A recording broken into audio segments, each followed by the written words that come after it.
বেজেছে লোকসভা ভোটের দামামা। প্রচার শুরু করে দিয়েছে বিভিন্ন রাজনৈতিক দলগুলি।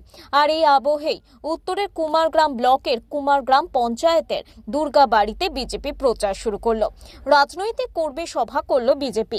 দলের তরফে জানানো হয়েছে, লোকসভা নির্বাচনকে নজরে রেখে প্রতিটি গ্রাম পঞ্চায়েতের এলাকাতেই এই ধরনের রাজনৈতিক কর্মী সভা করা হবে।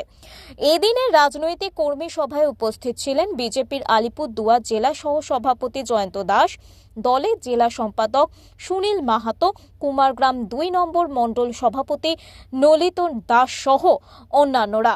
জানা গিয়েছে, এদিনের কুমারগ্রাম গ্রাম পঞ্চায়েত এলাকায় নেতা কর্মীদের নিয়ে সভাটি করা হয়েছে।